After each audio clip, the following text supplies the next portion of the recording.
I had like a particularly odd, terrifying hospitalization, 100 shows in, 5 to go. So much going on personally and in relationships, and end up in ambulance. My body had just given out. I was just like, dude, I'm not going to listen. I'm just going to scream. Welcome to Water People, where we talk story about the aquatic experiences that shape who we become back on land. I'm your host, Lauren Hill, joined by my partner, Dave Rastovich.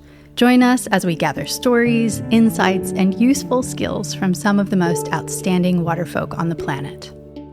We acknowledge the Bundjalung Nation, the traditional custodians of the land and waters where we work and play, who have cared for this sea country for tens of thousands of years. Respect and gratitude to all First Nations people, including elders past, present, and emerging. This season is supported by Patagonia, whose purpose-driven mission is to use business to save our home planet.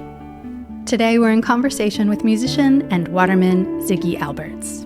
Ziggy is a songwriter, surfer, and founder of Common Folk Records, the independent label he built with his family and has run for going on a decade. He grew up homeschooled on Queensland's Sunshine Coast, home-birthed and beach-shacked, a classic Aussie surf rat upbringing. Ziggy toured 165 days in 2025 and filled the Royal Albert Hall with fans who crossed Europe to be there. This year, he's played only 3 or 4 shows. Our conversation moves through burnout and self-belief, busking the streets of Byron, the physiological crash that follows a long tour, what it takes for men to talk to each other, and the art of dissolving, in music and surfing both.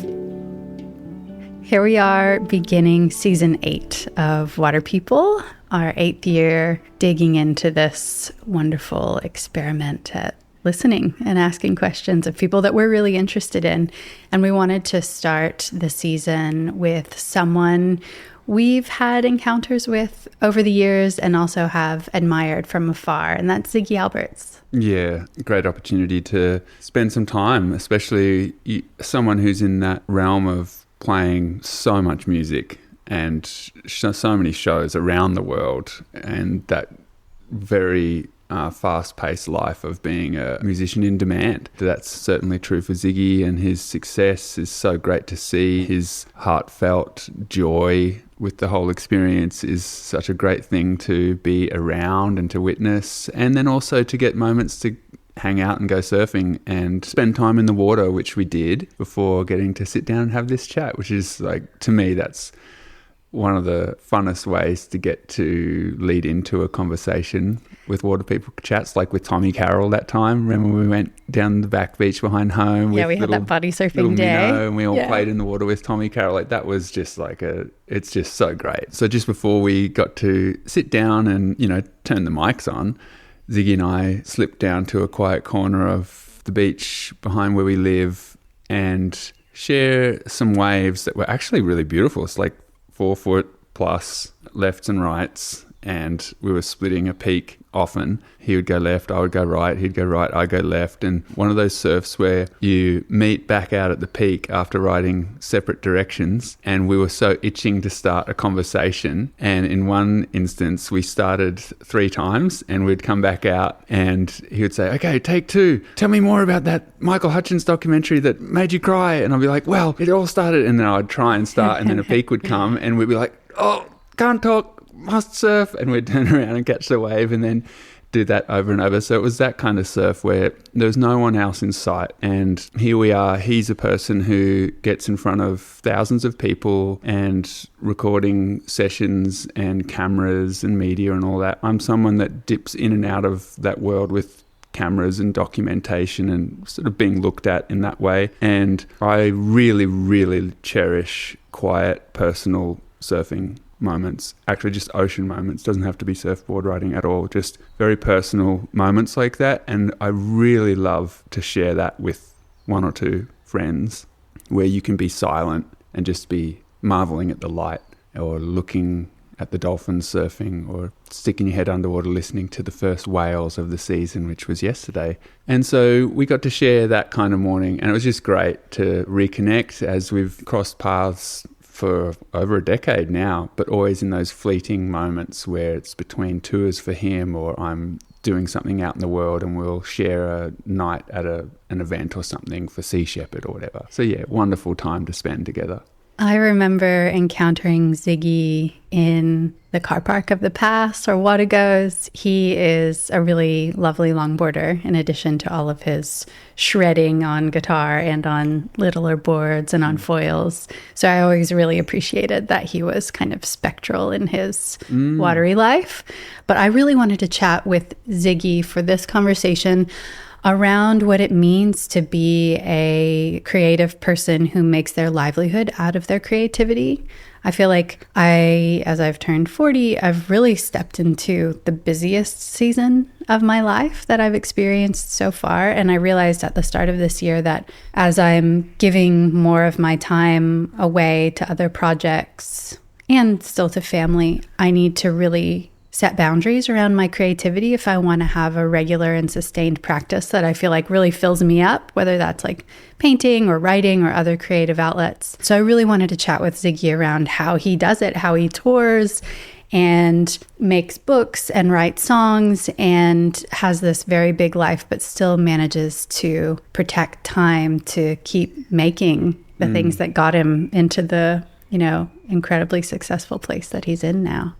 Indeed. And it's so interesting for us to spend time with people like Ziggy who are kind of like spectacular people, and it's almost like that within that word is the word spectacle. Yeah. And you look at them, people who are unbelievable musicians and performers, they're spectacular humans. Often we're just like, whoa, how is this person? But what's really interesting within that, I feel, is how it feels to be that person. And how those people can report back to the rest of us who don't go to those far edges of the human experience, like playing in front of thousands of people all the time and stuff, and just hear what it's like and learn, what happens when you go that hard and you just give yourself completely over to it, and that all of a sudden becomes hundreds of shows and tens of thousands of people and all of that stuff. And so I really like that opportunity with Ziggy in particular to just hear from him what it's like from the inside, and exactly like you're saying, like how to keep those things that are so precious and mean so much to him, all of those things you just rattled off, those creative expressions and ways to cope with the world and gift things to the world. And he's got a lot to say about that, which is so cool, and all with a smile and curiosity and enthusiasm. It's just great. Such a fired up human. It's really contagious and fun and a real treat. Just a real treat.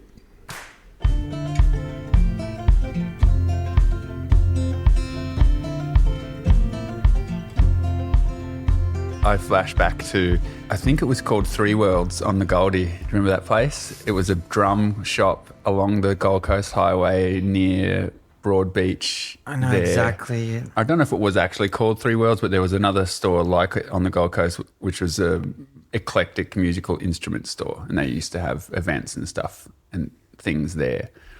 But that was actually the first time I came across you, Ziggs, where you were playing your music. And it was an ocean-themed evening around rallying different people on the Goldie around probably the shark net issue at that time, but also it was Sea Shepherd days where a lot of people in Australia were galvanised and rallying around Sea Shepherd's campaigns in Antarctica and stuff, and we're all pretty fired up. Yep. And I think at that stage you must have been really young. So I reckon you would have been really young, because I was probably 32. That's a long time ago. That's a very long time ago. But that was when I first saw you, and I'm mentioning this to Lauren the other day, because I remember you being there, fizzing with energy. The other people who were there, a lot of young ladies actually, which is often the case in the volunteer world. It's mostly women who are turning up. But you weren't. You were a young fella there, a surf rat, obviously talented with music, and also seemed to give a shit beyond those things. And I was mentioning this to La, where it felt really wonderful for me to feel a sense of sort of hope and like support or an insight into the next generation younger than me coming into the surfing organism, music, art, all of these things here on the east coast of Australia.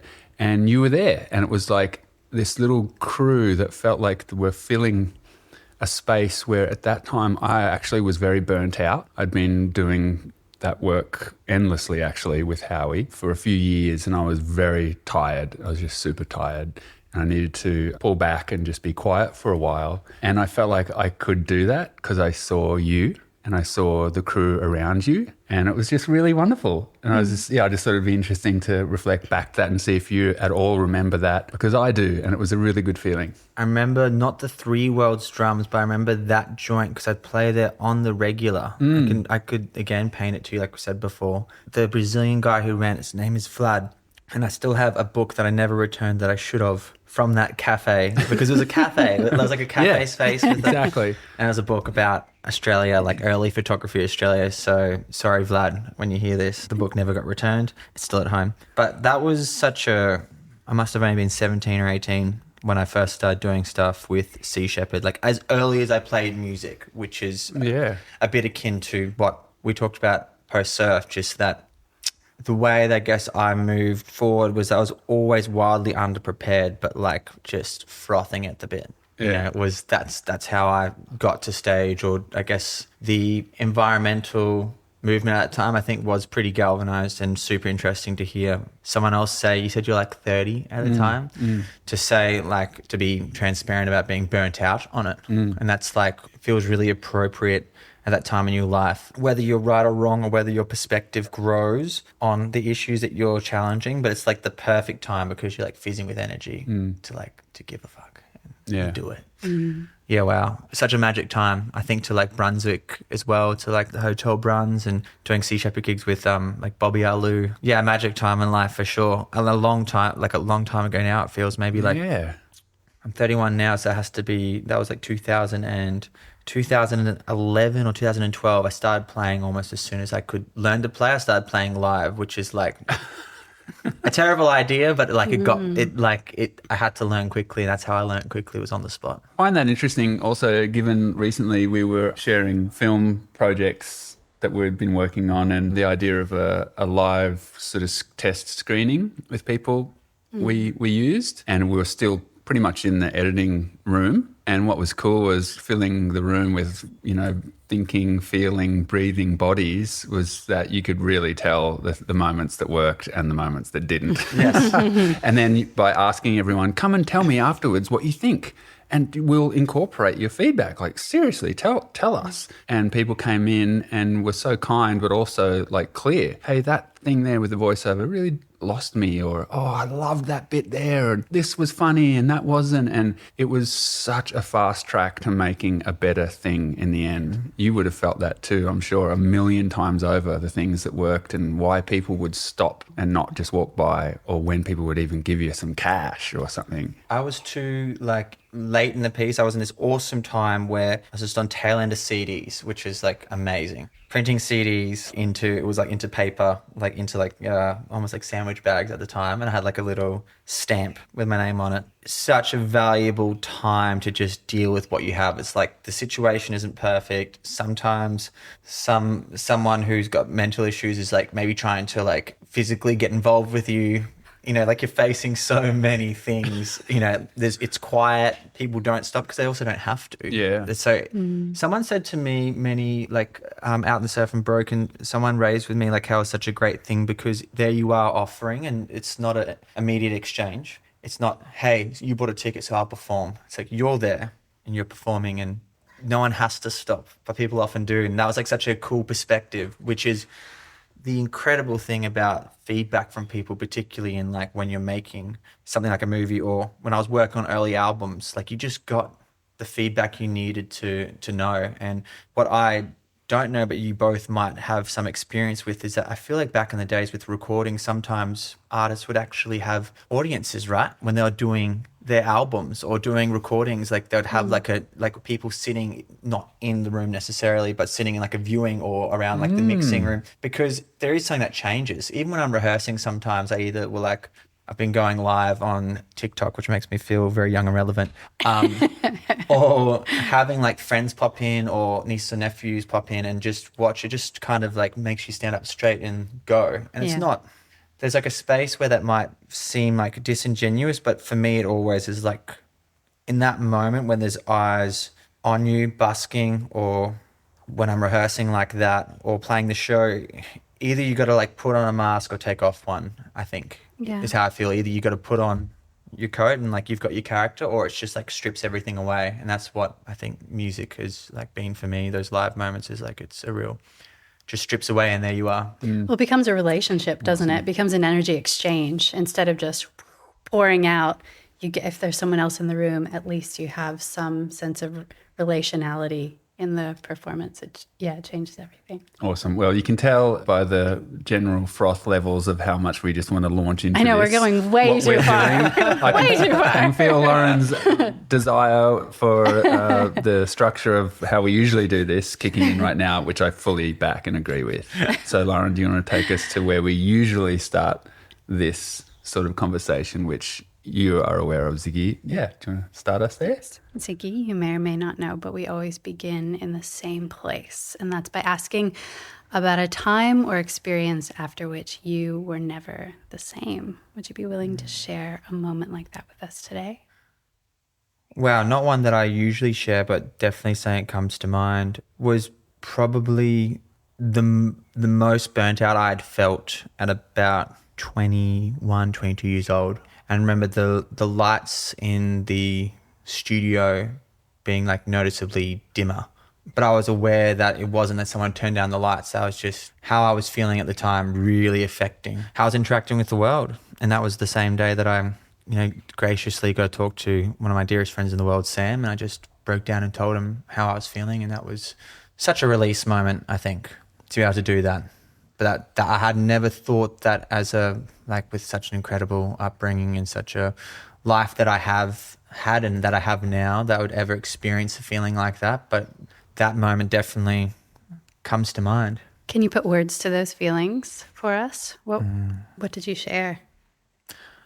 Oh, I just had to talk, and I think I've just been so lucky in all the ways. I've been lucky in the way of chance, and I've been lucky to cultivate like friendships with guys like Sam who, are such kind, thoughtful young men that we can talk about our feelings together and our struggles, not just the ups. Gosh, I don't know how to put into words. It was just like that dimness was visual. It'd gone beyond like a feeling. What was the landscape of your life like leading up to that moment that led to?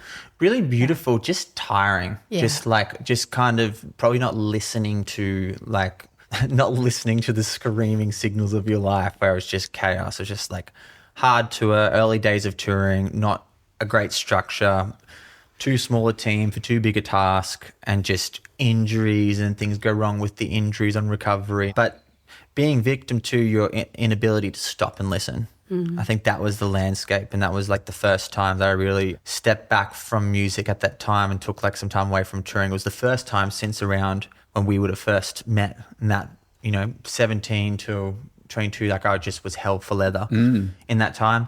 So that's the moment that comes to mind for me. Amongst many, I could think of so many incredible moments, but in light of some conversations this morning, like that was like a great turning point. It's the way that I discovered meditation by accident as an outcome of not knowing what else or how to deal with how I was feeling inside, and like the joys that's brought to my life since, and the way my life has played out since then has been wonderful. So could you explain like who you were before that moment and who you were after it, in a way where like if you were to be writing a kid's book, you're describing yourself in a simple way before and after that time? Yeah, probably more naive. I think maybe like before that, there's these moments in life when you're young which is like, it's good. Like you're naive to the pain or suffering that like you might go through, or like the suffering that you can cause, like not intentionally, but the things like how your actions impact others. And there's just this kind of,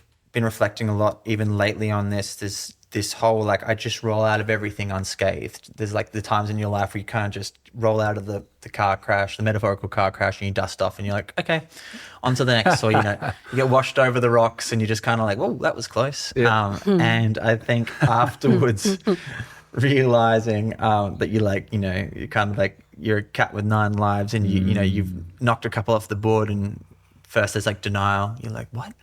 but I always just roll out of this one, and dust off. So that's like, I think that's the before and after, is you kind of have this like beautiful, which you need this like kind of helpful leather. I think a lot of change is made. I think even up until 2000 and I think maybe 19, that 2018-19 period was the Fight for the Bike campaign. And there's just like this, you almost need like a bullheadedness to like attempt to, I mean, that story itself for like the community of people that somehow managed to come together to push back against a major oil company from Norway. Like that's like, the idea of like a bunch of surfers would do that, or, think about Heath coming all the way to Norway. And I happened to be there at the time playing shows, and we linked up, and like this thing about all the people around the world, it's like such a ridiculous story. But in like the David versus Goliath life that we're living, it's like almost important to be like borderline delusional.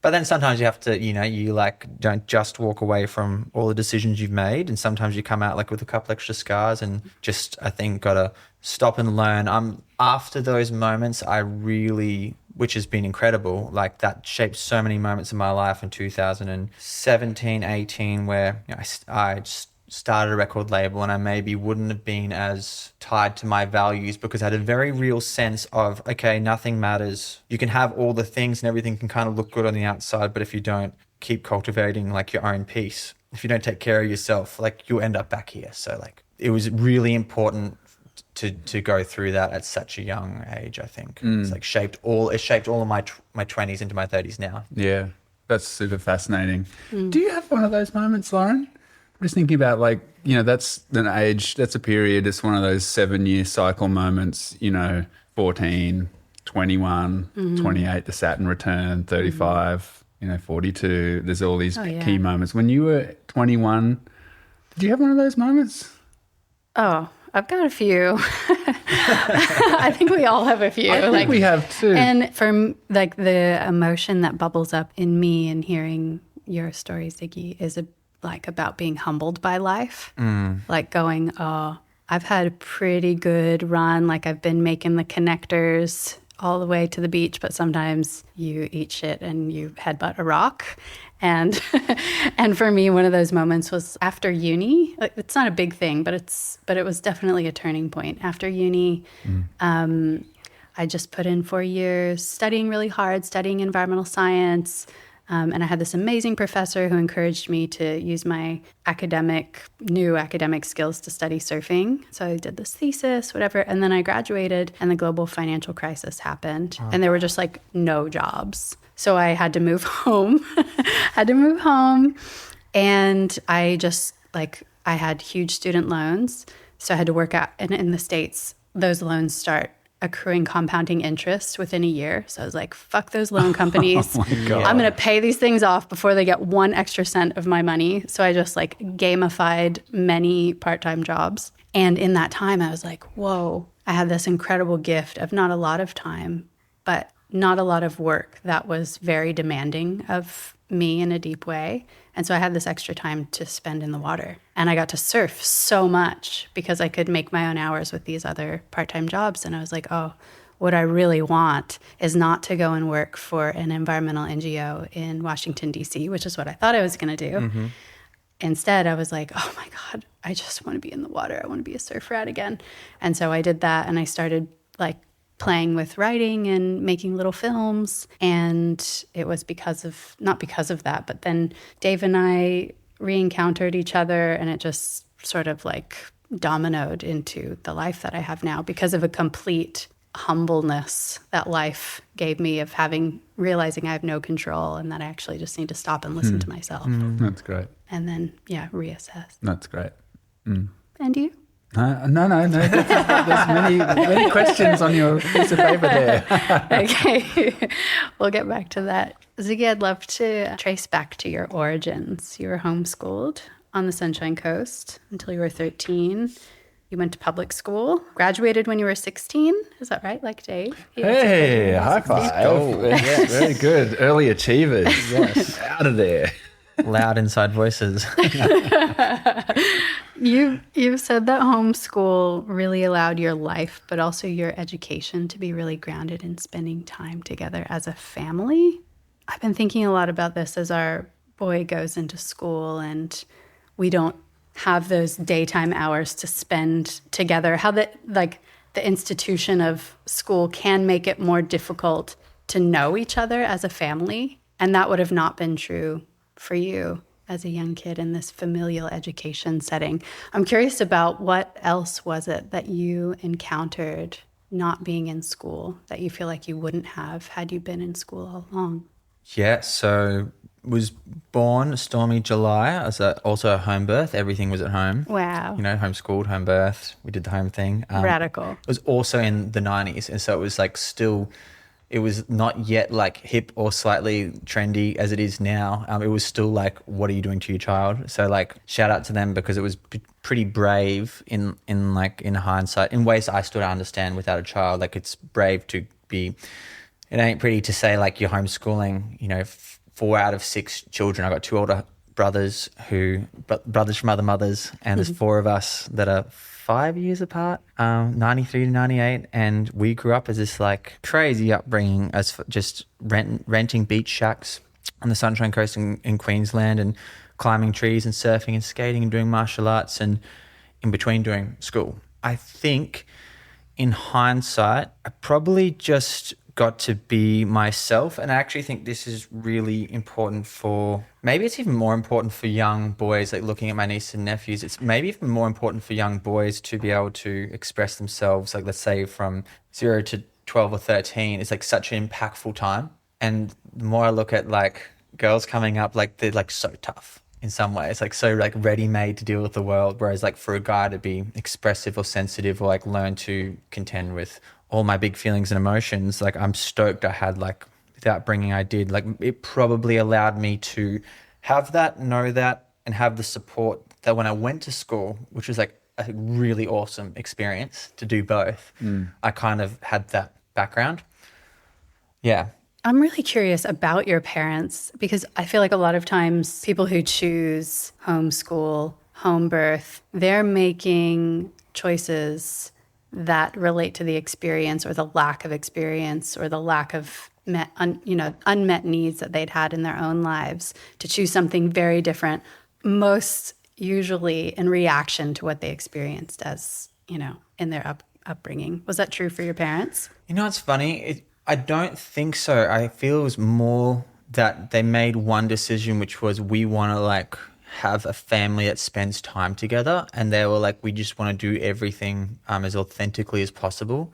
I think they even looked at school maybe this part's reactionary, but looked at school to where I think some of our like friends were really little, were already going to school and probably were appalled at like what was going on in that system. Yeah. But I think it was more the domino effect of, okay, well, we want to spend time together and grow as a family. How are we going to do this? Right. I'm going to work from home. Father was a computer programmer and, and mum was full-time mumming. And so there's just all these like lifestyle choices that I think happened as a result of, there wasn't their priority to have their housing portfolio in place. Like their priority was to like live near the beach. So what are you going to do? Unless you're, well-to-do, they're like, right, well, we'll just rent the beach shacks. And they did that for, like 2 decades or something like that, Yeah, so it's funny. I think there's so many more options now. I think you've got there's like so many hybrid models. You've obviously got like just down south where we are, like there are so many more models for non-traditional systems that do like cultivate learning. I think homeschooling, what's really good about it from someone who's not doing the homeschooling for any kids right now is that you can get a focus of attention and center so many subjects around it. If it's surfing, if it's dinosaurs, if it's snakes, if it's dancing, you can do maths around dancing, you can do storytelling around dancing, you can do history, you can take a genuine focus and run with it. I think it probably broke down barriers. Like you can't be rude to teacher. And then because teachers like mum and dad and so you can't be rude and get away with it kind of thing. There's lots of had to be consistent across the board. Definitely not for the faint hearted. That's for sure. I think it's the older I get, the more I think incredible it is. But super lucky. Went to the biggest public school in Queensland after. How was that transition? Yeah, I was so lucky because my sister had just enrolled maybe the year or two before. So there was that. I had long blonde hair at the time and no one knew that I was a full nerd. So like I just snuck under the radar, like people thought I was a cool surfer guy, which I absolutely am not and wasn't then and not now. And so like I kind of just got away with it, like I kind of just, I don't feel it's fair to paint my experience, because to everyone there I was like blonde surfer guy from across the bridge. So like, by the time year 11 came around and I was doing, 2 maths and 2 sciences, they're like, wait a second, it was too late. I was already in. When I hear about your family's version of homeschool of like, I think you've said you did 4 hours of book learning a day, and then you were surfing, you were skating, you were doing martial arts. What I hear in that is a baked in proclivity for discipline. And I'm interested to know how that cultivation of discipline has played out in your life, or do you think about it that way at all? That's so cool. I hadn't explicitly thought that, but for sure. I think one of the outcomes is probably like not closer to reality, because I think it's however people can come up. Some people would probably really suffer in homeschooling, and homeschooling can be super isolating. Yeah, if you're in a remote community, that's just the opposite of what we had. We had like kids on our street everywhere, surf comps, skating, martial arts. And I think the discipline and like respect probably because it's also based on reality. I think it's a really good pickup. I think the discipline to stick the landing with skating mattered, because when you fell, you got hammered. And you did get hammered, and you learnt that concrete had impact. So you just like learnt. And I think on the mat at the dojo, I think that discipline was inherent, but what was even maybe cooler was that you were constantly interacting with multiple age groups up and down the board, and that's helpful. And that's tricky in our schooling model. Maybe one of the challenges is that you have groups of people growing up at the same age, all trying to raise each other. And in fact, it's a bit of a miracle that like all of us come out of schooling systems as well as we do as individuals. Totally. Because, you're growing up, and now this is only true of traditional systems, but like if you're in a classroom, people the same age, you only know as much as each other, and you're growing up. Like that's like a funny, when you break that down, that's an interesting way for us to evolve. It really cultivates competition, because you're all trying to occupy the same niche. You're all at the same place. It's a strange way to organize. How do teachers, hats off to all the teachers 100%. Who would be listening, it's like, how do teachers even manage? I can think of a couple who I'm still very fond of, that were very impactful for me in those years. Like, how do they even manage? I don't know. To do what the excellent things they do, That's so shout out all the people that even within this challenging system are making, really positive change. Yeah, thank you. Big thanks to them. I'd love to get into your move to Byron. So you went to this big public high school. You maybe weren't playing music at that point. But then at some point, you're gifted a guitar, you hit the road, move to Byron Bay. How does that all unfold? So classic. So 16, last day 2011, get a guitar from largely some bizarre intuitive thing from my father, who's highly disciplined and not often led by some like intuition thing. Like he's like very logic but had a feeling. I was playing maybe like some upside down right-handed guitar at the time, because I was super lefty, goofy, all left.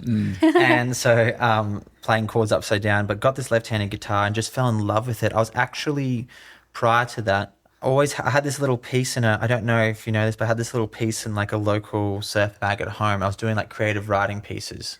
Shout out to Chris Kai. It was maybe called like the Sunshine Coast Surf Bag or something. So I loved writing already.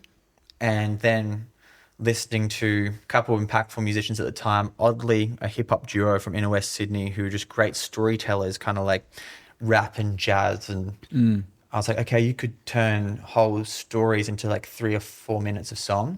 So it was just this melting pot moment. I was like heavily harassing. So thanks to the guys who gave me an intern, I harassed these guys so they couldn't say no to give me an intern at Stab Mag when I was like 17, maybe not even 18, first year out of school.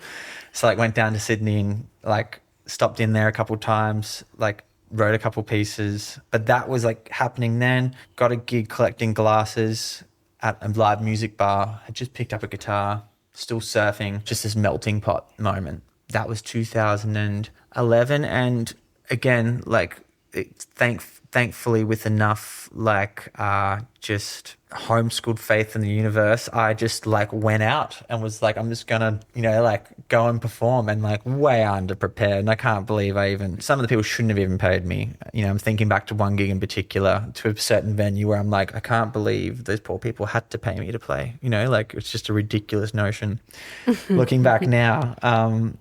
And just was learning covers on YouTube. Was a really great resource. You could just go on and learn stuff. I'm pretty visual. I don't know how to play music by I play music by ear. I can't read music, or I don't know that sort of stuff. So I could just kind of learn by looking and listening. And far out, it was just little did I know, just become the ruling obsession of my life. So we were chatting with a friend recently, and he was talking about moving his family over to the States and doing kind of an adapted homeschool in the States, but with an AI tutor. And so they do what you're talking about. They tailor your learning to whatever you're interested in, but it's through the computer. And so the formal part of learning becomes totally technologized. And that made me think about how much of your career has been bolstered or hindered by having or not having technical knowledge of music, right? Because that's these very tailored, skill-based learning systems that it seems like we're moving kids toward, this extreme specialization, us thinking we can set them up for a future that we have no idea what it's going to be like yet. And also, look at you, you've built this career, this incredible, satisfying, meaningful career without actually technical knowledge, just by playing by feel. I think that's really inspiring and really interesting. I have such a theory that we need a certain amount of players that are outside of the box. I feel what would be challenging, there's so many, I think of so many friends and so many musicians who are, most of my peers are technically superior. Are better players, better singers. That is true, but there's just this beautiful thing where I've almost never wanted to unpack music beyond it being something kind of magical. I don't need to know. I don't want to turn it into numbers. I respect it, and for some people that's amazing. But if you know the rules, how do you break them? Once you know that the rules are this, and this is the chord that's meant to go after. This is the progression of the notes, and this is the chord that should be next. And how are you ever going to do something different? And I just think that'd be a lot harder. So I think probably I've always felt really protective, not right or wrong, but just protective to try and keep an out of the box perspective on all things. It actually terrifies me to upskill myself in that way, because there's a great quote from a famous bassist, and I'm not going to remember who it is, but shout out to Paulie B. It's 20%'s the chord and 80%'s how you play it. And I think there's this nameless magic that, I'm not interested in kind of boiling down to an ingredients list at the minute. I have a lot to riff about Go, Dave. when you say that. And Lauren knows probably where I'm going to go with what I'm saying here. But I deeply love playing music, and I also have zero intellect around it. I'm zero understanding, but I love and just need to be able to sit down and play the guitar in a sit spot here, looking out into the forest nearly daily, and have no idea what I'm doing. And all of a sudden I'll be playing and something will come out, Halo, where it's I just have to say, it's you make beautiful music. Piano, drums, guitar. Super personal. Really lovely to have a space filled with handmade music. But I love that moment when you stumble across something and it's come out of your hands or your voice or whatever. For me, it's not voice because I really don't have that one, but your fingers, and it's this discovery, this magical moment. So I really can relate to what you're saying in keeping that beginner's mind freshness with it. And for me, earlier days when I was in my 20s, I was friends with all the similar circles that you're mates with on the sunny coast and in the music world who love to surf, and that's Paulie B and Shannon and OJ, all the crew on the sunny coast, and the Jack Johnsons of the world, and Xavier and Grunwald, and all these amazing characters. And everyone has different positions along that scale of knowledge that is very intellectual and cerebral. and others who just feel it. And I think of Shannon and OJ in that way. Shannon doesn't have that classical training in the institutions that OJ has. And for Shannon, he dances that line of knowing how to play like an absolute monster on guitar, like beast, but doesn't have that other realm. What interests me, though, is the choice where some people carry that as an inferiority and some people choose to carry it as their superpower. And that's what you're choosing here. Yeah, and it's in different moments too, like in your life where it's like, oh, I'm okay with that. Depending on the shoulders you're rubbing up, you know, that kind of experience. So how have you dealt with that? Because everything has a wave-like motion, as we were talking about earlier. So you don't just constantly feel confident in that. You would have moments of doubt and you'd have moments of like, holy shit, I'm playing at the Royal Albert and this is, oh my God, this is where Led Zeppelin and whoever else, you know, like the beasts of the musical world. And there you are feeling your way through it. When those moments happen, can you paint the picture for us when that happens and how you stay buoyant and don't sink down in those moments? Yeah, that's such a good question. The Royal Albert gig was, in particular, it's this particular venue in London, and I think I was safeguarded by the fact I didn't realise quite how. I wasn't until I was backstage looking at everyone who'd played there, I was like, holy shit. I knew it was a thing, but I didn't. It's the most classic homeschooled moment ever. Like, I knew it was a thing, but I didn't know it was a thing. Yeah. And so luckily that night I was really, I succeeded that night because my biggest dream that night was just to be there. It was like to be there, and I was very lucky. I walked out onto stage, and I'm walking on stage, and all these people from familiar shows from Europe, like all these fans from different places around Europe, had turned up. And so the front row, I was like, oh, I really? know all of you. Wow. Yeah, me too. Look at all of us.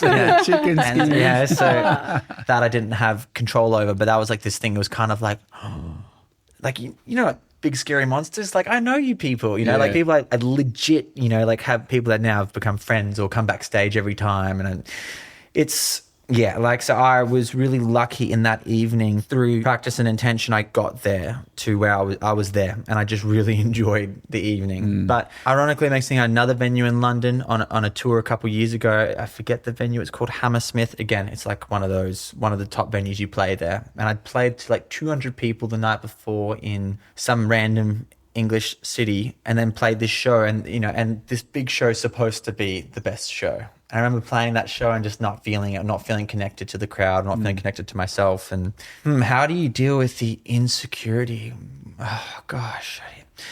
I think I've felt it. I have definitely felt it more now being longer into my career. Like, I think there's an easy time when you're like the fuzzy new toy. Had that moment in the sense of I had this kind of underground busking career, which is like one of my favorite parts about my whole life, like this hilarious, dreamlike, ridiculous notion. And then had the moment I first got radio play, and it became, you know, at least in Australia, like people outside of the usual little niche circle of granola bars and birthing centers and yoga, and you know, like I got outside that, and I definitely appreciate more now. I think to people that I look up to, who I graciously like have like relationships with now. Like, you definitely, like, I'm 15 years into this now, and almost half my life, and definitely had questions of like taking time off touring now. I definitely felt insecurity around like, is it my time? Like, do I need to like step away and go through my like,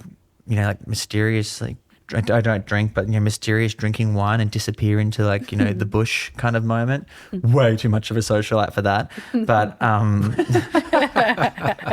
but we dream, right?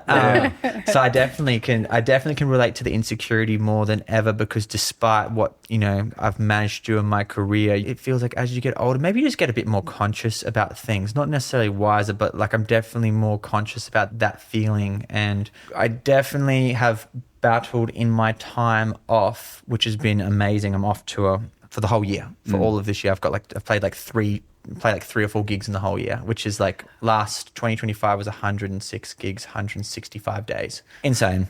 And have felt immense insecurity. And I don't know, you just have to just keep trying to come back to why ultimately, like what you can control and what matters. And like, I have been lucky to stumble upon through practicing mindfulness, but also just I've been offered it. Some people just don't get offered the moments. Like it takes other human beings to come forward and be like, hey, you know, my son died and the last song that we played when we turned off his life support machine was your song. And like in that moment, you know, something matters, or someone's like, hey, this is like the most classic story that I get. Like the most common top 3 things I get when I meet people is like, my dog's name's Ziggy, or where's this about to go?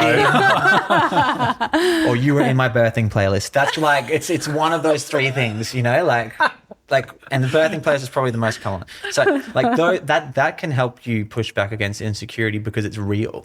Yeah. You know, it's like, that's real. Totally. You're like, oh, that is like such a ridiculous privilege. Right on. That's a long way to say I don't know. I don't know how to contend with insecurity, but that's what comes to mind. I hear you loud and clear, and I hear you in the space where you get out of the ceaselessness of producing things in the world of media, and you just step off for a moment and you have time to kick back and you disappear from that world for a while. There is so much opportunity for doubt and I feel this in the surfing world. This is something I've seen with lots of crew younger than me who came into like the free surfing model in terms of just making surf films and being a part of surf docos and stuff. I noticed like the Craig Andos and that sort of generation, they had this and perhaps still do this really gnarly work ethic. And I was just tripped out by it because I'm like, whoa, hang on a second. We're just like ding-dong surf rats here. Like if anyone is going to live outside of the clock and is going to dip in and out of the clock scheduled world, it should be us, these people who are dictated by tide, weather and swell and these fluctuating, you know, natural and environmental changes.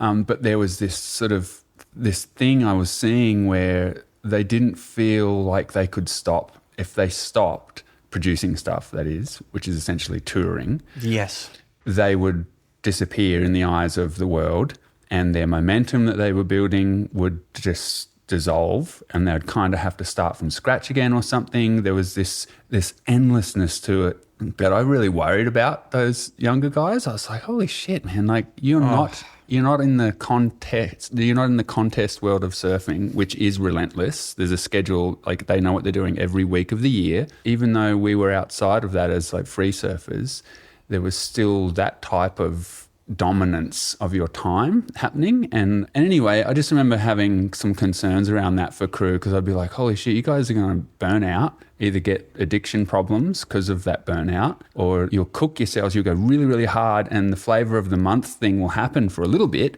and then you'll disappear and you would maybe have lost the way that you cope with life, which is surfing, because of all of that experience. And when we were in the water today, we were talking a bit about this, about how there's layers with these sort of art forms, these things we do with our time, say it's surfing and music in this instance. And, you know, you have this momentum that people talk about with the music career, and you build it and you build it and then it's rolling and you do 165 days in 1 year and it's happening and it's rolling and everyone around you is saying, yes, this is how you do it. This is how it works. When you stop and those moments of doubt happen, like how are you dealing with it? What do you do? Because I think that this is one of the reasons why we're sitting here and talking right now, is because there will be a little mini Ziggy out there who'll listen to this perhaps and go, oh, I know what to look out for now if I turn 20 and I'm just blazing on the music scene or my arts, whatever it is your thing is. And now they perhaps might hear something here that's useful that will help them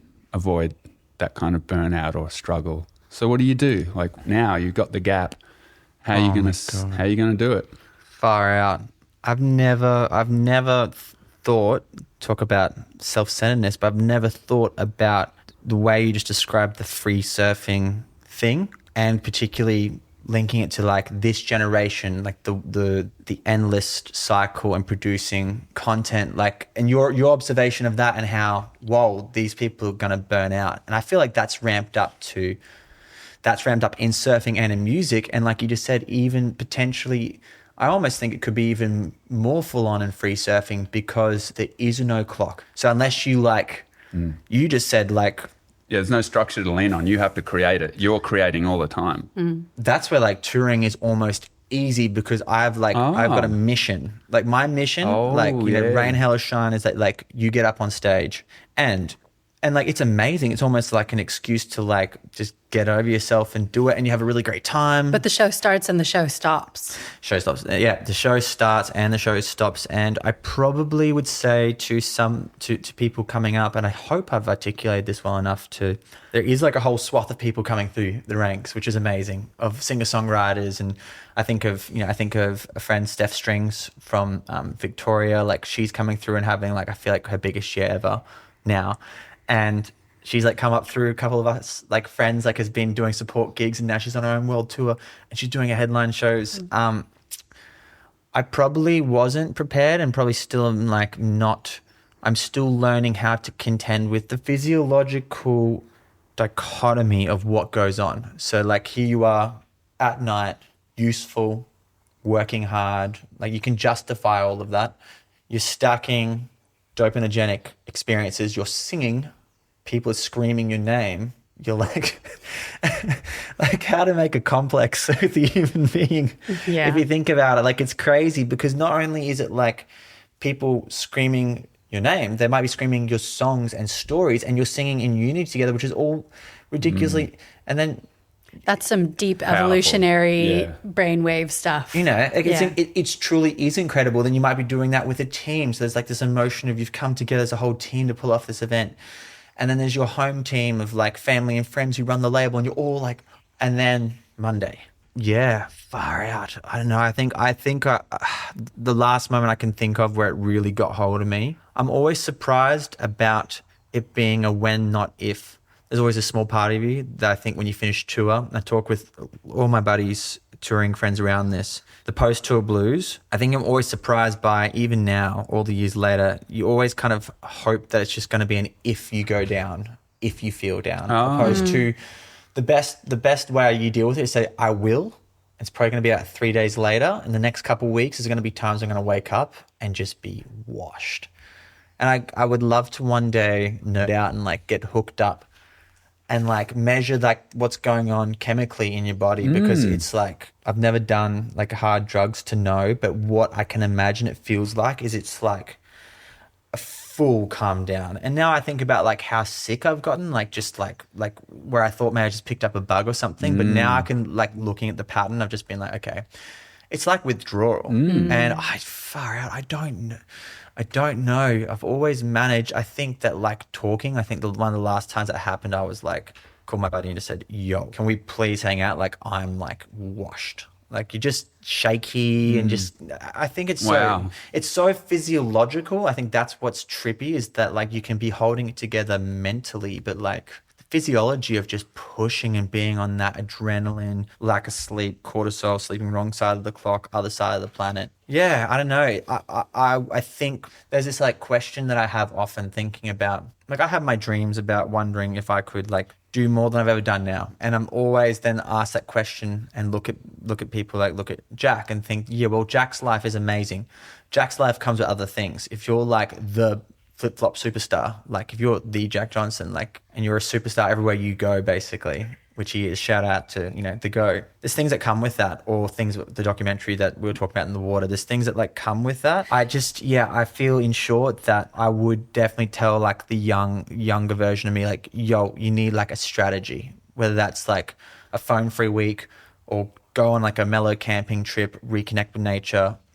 Like you have to have a plan is what I'd say, and that you're going to have to just continue to like work that out, but not if you need a plan to deal with like the post-tour feelings and assimilate back to like normal life. You need to have a plan. Awesome, brother. That's super insightful. I hope that says something. No, a lot. Very insightful. So you're in this year-long break now, this year of not touring. What inspired the break? Was it a have to or a want to? It's a brave move.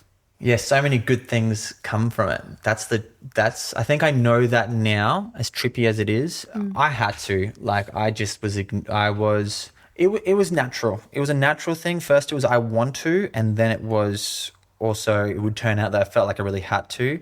But I think this is like our, like, Dave, you really like pointed to this constant pedal thing that I feel for sure. I can't imagine being a surfer now, being like a surfer coming up, like the constant biggest trick, biggest wave, like just being just constantly on. And I would add to that, for lots of people, not even having a pro surfing career or pro music career, but like people who are building businesses or showing up as social media personalities who also feel the same compulsion to constantly put themselves out there. And the pressure of that is crippling for a lot of people. Yeah, I feel it's like our current psychosis. I feel like it's like a nothing's enough. And that hamster wheel of content that you talked about, like, it's like last time I checked, it was up to 60,000 songs a day go out to Spotify. Wow. Uploaded was the last stat that I saw. We're going to have to check that. And how many of them are human made? Yeah. Whoa. Okay. That's fully, yeah. What do you mean? I know, Dogs. Dave. Are dogs doing this it? is going to be so sad. Dogs. What else is doing it? There is people who are manufacturing artists that are putting out albums at a psycho rate and earning off it. I don't know. That are computer designed. Yeah. They're fake. Whole albums. Yeah. Imagine like it looks like a kind of like hipster, like Fleetwood Mac ripoff band kind of vibe. And then they got albums and they got a full thing. I feel potentially going off on a tangent here, but I feel that the further that pushes, I feel like people are going to want human music more. I think it's actually going to like aid. I think it's going to aid songwriters more, but there's plenty of good songwriters that might be wiser than me that are like seriously concerned, but I'm kind of like... It's very similar in writing. You know, you see people, I work on a print magazine called The Roaring Journals, and we've been getting submissions from people who have obviously fabricated their piece with AI assistant. Like it hasn't come from them. And you can feel that. And you feel that in music. I mean, AI is getting better at masking that, but I totally agree with you that as time goes on, we will want more in real life experiences. We will want more eye contact. We're going to want more tactile experiences because they're becoming, less common. Yeah, I could be wrong, and there's definitely moments I've been worried about it. But I think maybe also it would depend on like if you're maybe a writer for syncs or for TV stuff where it's like, or for real estate ads, if you're doing the music for that, then maybe your job's at threat. But like maybe you're gonna have to like do something even more amazing or soulful, you know. So I don't feel as dystopian about it as maybe I should. I feel kind of like I feel a bit like this is not my idea; it's a Buddhist idea that it's pushed this way, and it's actually going to probably mean that heaps of people in the generation coming up are going to want to be even more authentic and more real. Let's take a quick break to thank the generous folks who help us make the podcast possible. Patagonia is in business to save our home planet. Founded by Yvonne Chouinard in 1973, Patagonia is a surf and outdoor apparel company based in Ventura, California. As a certified B Corp and a founding member of 1% for the Planet, Patagonia is recognized internationally for its product quality and environmental activism, as well as contributions of nearly $230 million to environmental organizations. Its unique ownership structure reflects that Earth is its only shareholder. Profits not reinvested back into the business are paid as dividends to protect the planet. Learn more at patagonia.com.au. A couple of years ago, our dear friends took us to their favorite hidden gem in Indonesia, Nalangkala Eco Retreat, nestled in the cliffs of Sumba. In addition to farm-to-table food, Nalangkala offers daily yoga classes, immersive cultural experiences, open-air bamboo bungalows, and a beautiful right-hander out front. We all loved it. Learn more on Instagram at NGALUNG_KALLA. That's at Nalangkala on Instagram. What do you do when your sunnies get scratched? We get replacements from the Sunglass Fix. They carry more than 600,000 lens options, a solution for virtually any frame. 1 billion pairs of sunglasses are made each year, with hundreds of millions ending up in landfill. The Sunglass Fix offers free lens shipping in Australia and to 161 countries around the world. They're ready to help make your favorite frames last longer. Use code WATERPEOPLE for 10% off your purchase today at thesunglassfix.com. So So I was trading waves with friends recently on a sizzling summer day. Afterward, we guzzled down fresh water mixed with Sodi's everyday hydration salts. Sodi is Australian-made, sugar-free, with salt from an ancient lake in WA. We keep a tub on the kitchen bench, a month of electrolytes in recycled and recyclable packaging. Sodi is offering Water People listeners a free 8-flavor sample pack and 15% off your order. Just head to Sodi, that's sodii.com.au/waterpeople, or click the link in the show notes.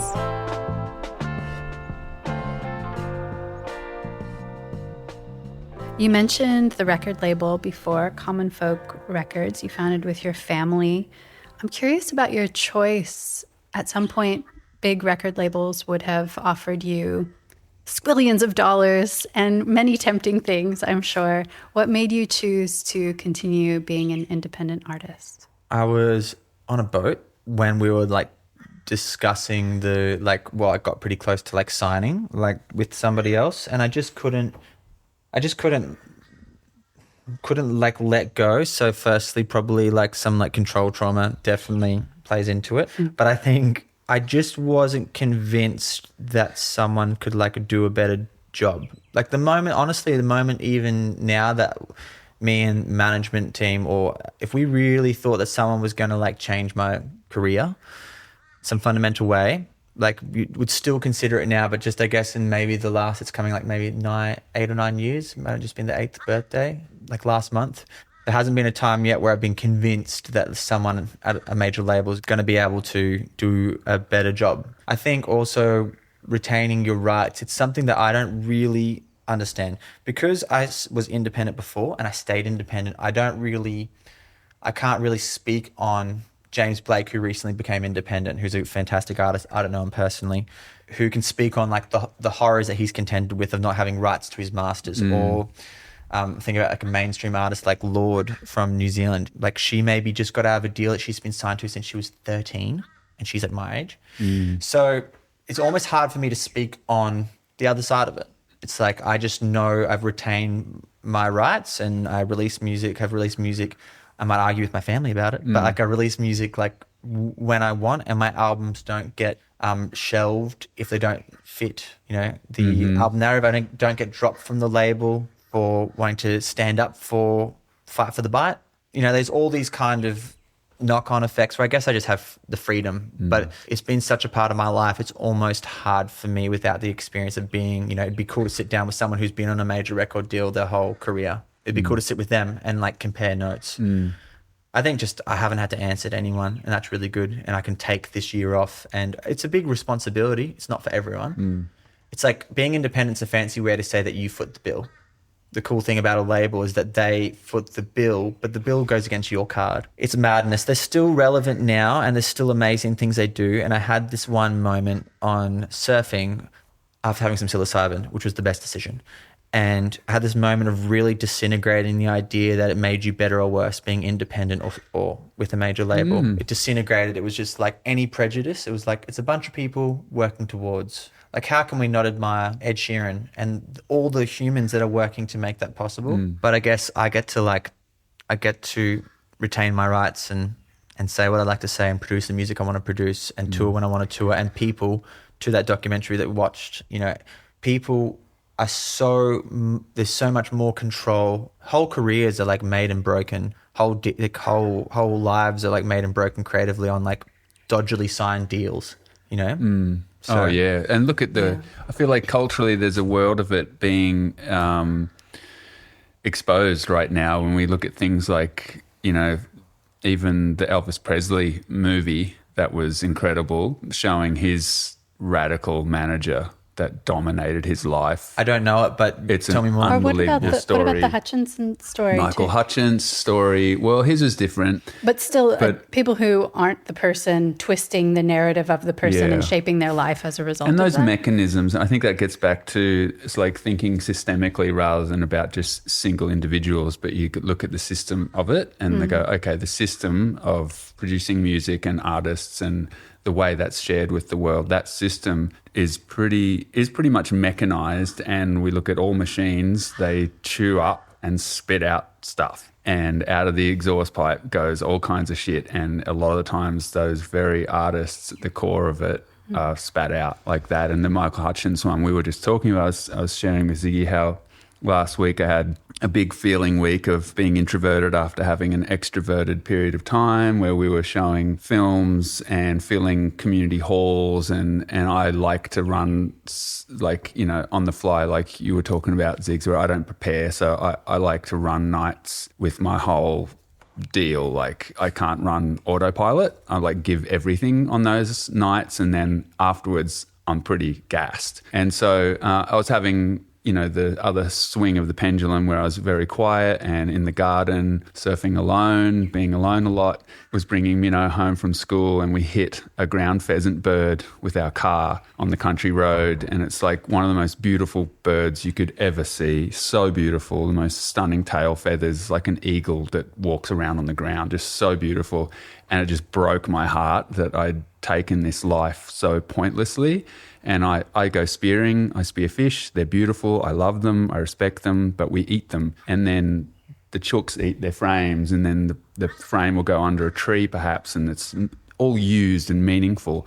And this life that I took with my stupid, stinky freaking car was this beautiful bird. It was just so pointless. I was just heartbroken. I was like crying all arvo. And then that night I was sick, and in the middle of the night I couldn't sleep. We had a flu, and I was awake in the night, and I watched that documentary about Michael Hutchence, In Excess frontman, and it was just heartbreaking. It was so heartbreaking. And what I saw in that was that, again, that systemic machine-like nature to the industry that consumes the artistry. And I thought that was really interesting to have watched before coming and having a hangout with you and talking with you, because it feels like you are dancing that line in that world where you're looking at it and going, no thanks. I don't want to play in that type of way or work in that kind of way. And so though you say, you know, you're on the outside and you haven't been on the inside of a record deal and among that machine, you are very aware of it, and you are seeing it like quite close, and you've probably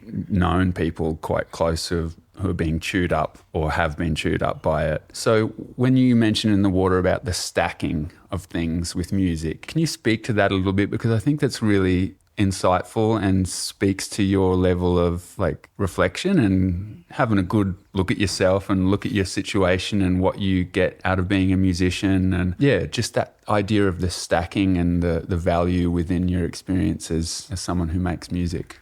Well, so many things I want to say. So little time.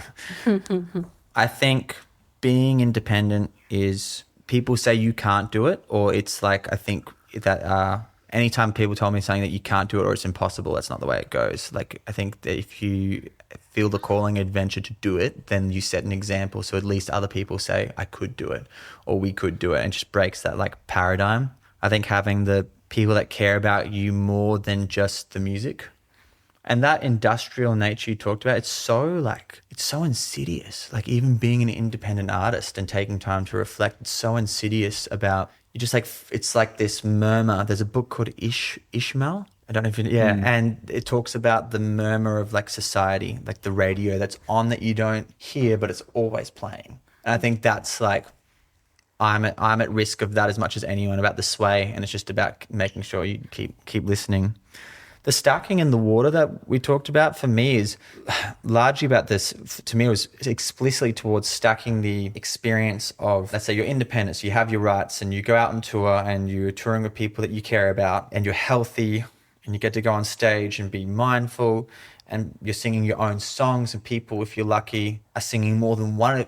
They're singing any of your songs, and they're singing even more, might sing half the set, like just crazy levels of like human experience that is so incredible, but you like gear yourself towards that becomes your living room, and you just get, and you have to make normal of it. I'd love to speak to, or you guys should speak to Jack sometime, to Jack Johnson, about this, because to me, he's someone that I observed when we toured together who was really good at just kind of like walking on and off stage. Like, it was his living room. He was very like, now how does he feel inside? I'm not sure, but kind of walked on stage and walked off stage, and there was like, to my eyes, he might not have, like, his heartbeat may not have raised very much in a positive way. Like he was in but unaffected by the He experience. could regulate. How he could interesting. regulate throughout. Yeah, I know exactly what you're talking about.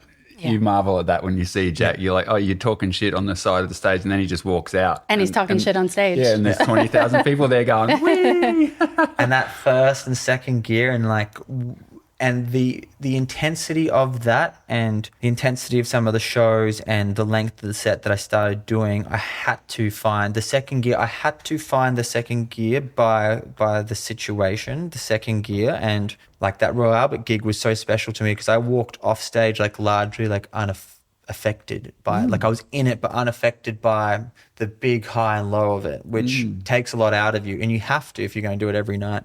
I think what comes to mind though with all of this, which is like where I was like psyched to try and speak with you guys, is part of the thing I've enjoyed at taking the time off and the thing I've been really adamant about going towards is finding that same special place in surfing, because it definitely hasn't come as the mindfulness thing really, like I just stumbled upon it graciously with music, or maybe it's the 10,000 hours, I don't know, but with surfing less. And I think safe to say that my assumption is that like that's a big part of why you enjoy surfing is that place. I call it like the second gear, or I don't know how to, it's like it's not in words, but there's that special place in music. And I really wasn't enjoying surfing as much this last year or two. I kind of got into like a mindset of wanting to have a big year. We'd bumped into each other and I was like, I want to have my biggest year of surfing. Told Gaz, you know, like and did dedicate more time to it, but was like enjoying it maybe less. And I kind of realized, and again, talking about how important conversations are with people that you trust. Speaking with my buddy Zach, he's like, why don't you just back everything off by like 50%? You know, like you kind of go out in the water and you're just trying to shred. Like you got shredding on your mind. And it just became unpleasant. And it was just been like a really beautiful like revelation to get out of that and like stumble upon some of those same feelings from stage of like flow and weightlessness and all of the cliches that you can kind of point to that's not in words. But did you always, like I wanted to ask, have you always felt that with surfing? Like did you stumble upon that at a young age? Did you ever drift? How did you get back? Well, you know how I was explaining this morning how I've been stuffing my head into tubes and taking that big deep breath and I feel like a 10-year-old the last 2 days. It's just that. And it's that thing of realizing really early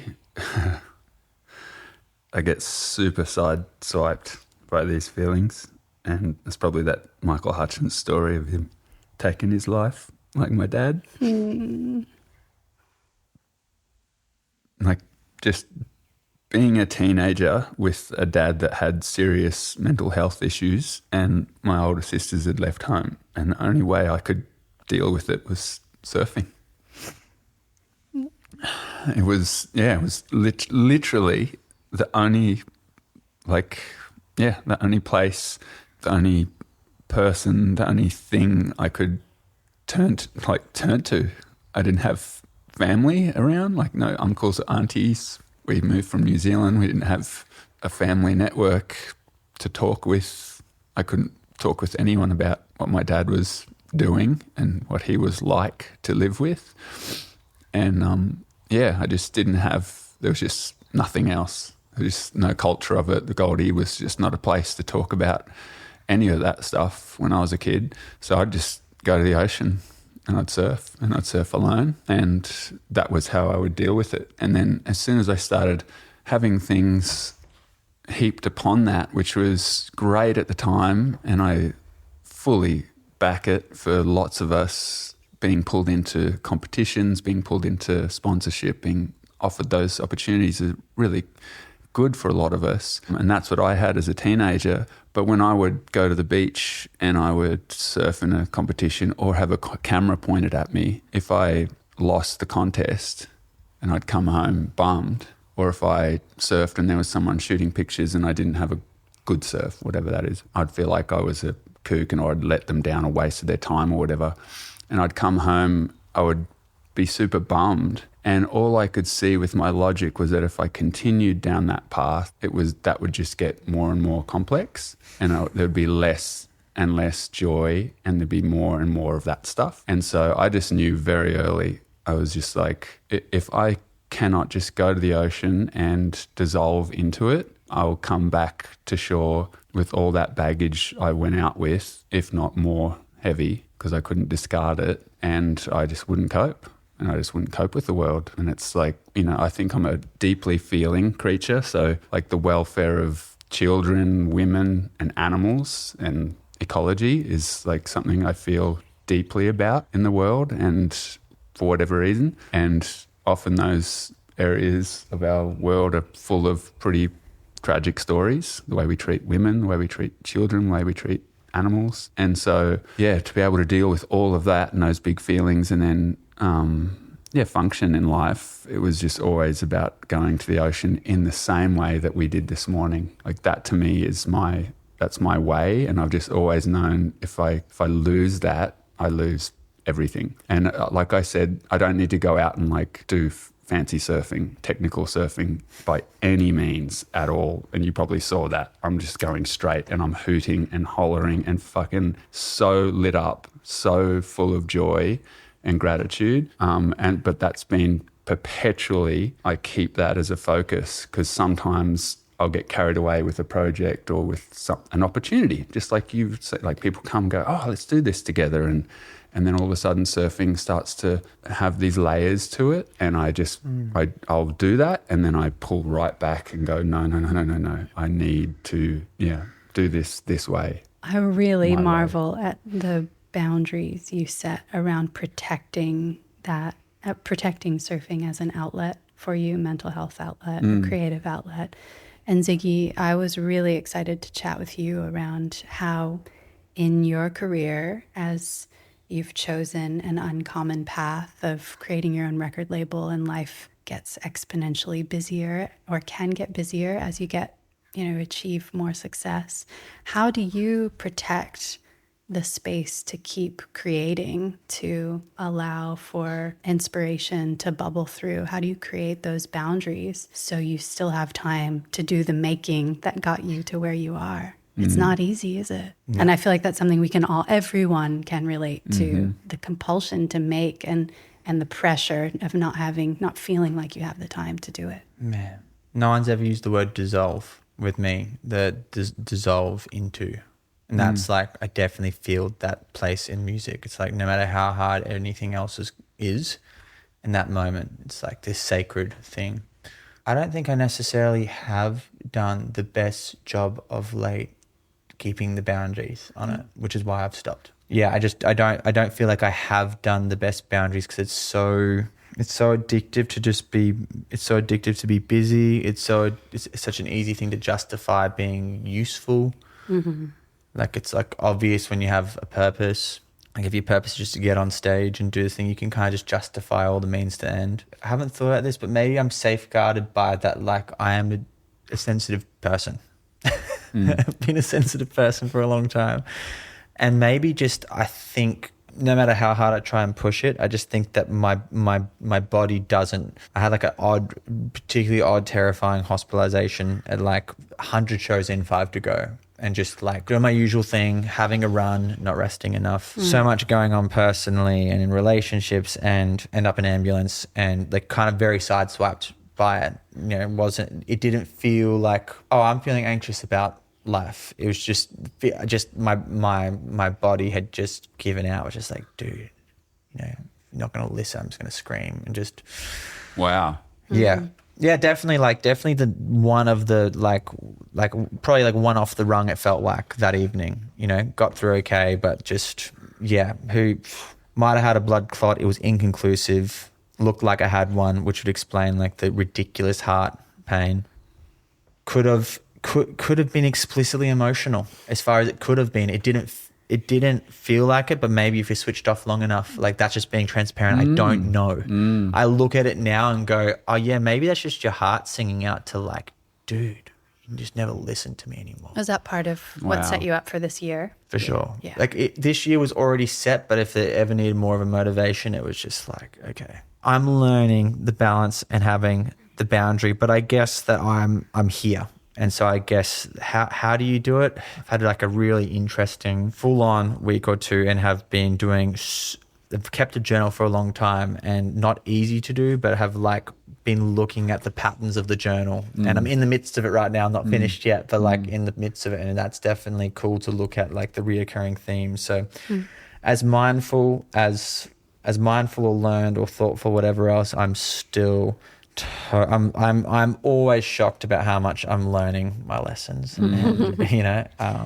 Well, what about do you have a journaling practice? Is it like a daily reflection, or do you set aside a certain amount of time? Do you have a prompt? Is it stream of consciousness? How do you approach the page? When I feel like it could be every couple of days, or it could be a week, or it could be a month. For sure, for my personality, my discipline is absolutely my freedom. For my personality, which is not for everyone, but that's just it for me. I just want to, again, I feel like I've got a couple confessions to make today, but one of them is just being very clear. I'm not a laid back person at all. I'm not a cruiser. Like, I have to get out of the house by like 7, you know, like I've got to go. I got to go do something. I've got to be out in the world. But I feel like the thing that's definitely helped me though, I guess, or maybe the way I have like practiced some boundary or like have maintained a ridiculous schedule is like I'm 350 days a year of yoga. You know, like it's only 15 or 20 minutes, but I do it every day. And like before a show, I'm always doing my vocal warm-up. I always, you know, unless something's going horrifically wrong, I always do my meditation and my Wim Hof and breathing exercises. And I'm like ultra consistent on that. I think that's probably... I can chug along for a long time if I do those things. Running, love like running in this, like in cities, like just the great way to like just chuck shoes on wherever you are and go. Learned that from Xavier, just from like observing him. I think what's probably kept me, what I think really helps if I look honestly around, and a pattern I've observed is like I love and adore surfing. So that probably is a great boundary for touring, because at a certain point, like I got to get back into the nature outlet. You know, I was a surfer before I was a musician, for sure. Like I was, you know, heavily ocean obsessed. Music was a way that was going to take me to like see the world with surfing, or see the rest of Australia. Go play in like a town where I knew there was surf, which is like a way to like get from A to B.